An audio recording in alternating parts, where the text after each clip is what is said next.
The vision. You see the okay. I see the vision. Again, they can play macro with this. Nice. Contestant Team Liquid.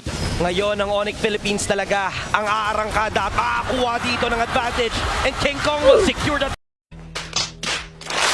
What? Ng ultimate, but the diversion play, si Cartesi ang kanilang nakita at mukhang wala na kawala.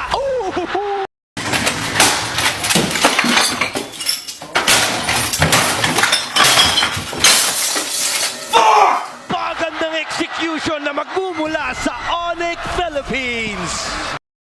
A few moments later. Their diversion play patungo sa RBM. Naku! Alamata nila na si Carl! Napakatindi na paggamit ng diversion play. Tuloy!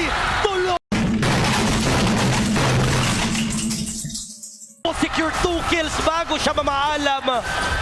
Grabe na ang galawan ng Onyx Philippines. Oh, This time wow! it's si Cartesi.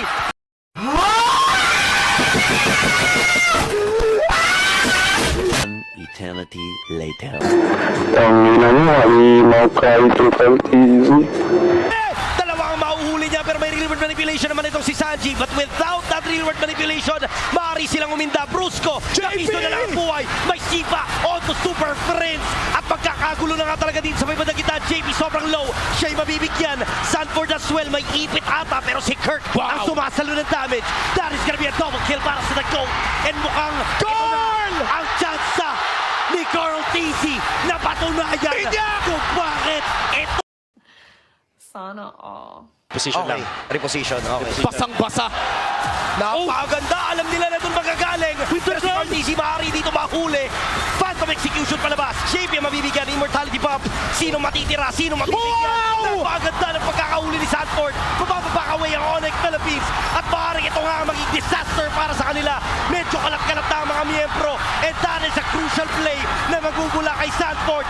And iniisa-isa na ang mga miyembro ng Onyx Philippines. Si Savero. Mga bobo! Ang natitira habang kumpleto pa ang cavalry and may minion waves na paparating. Mukhang ito na yung inaasam. Ito na ata yung ticket. Si Savero susubukan tumipensa pero it's over. Ang ulang pupunta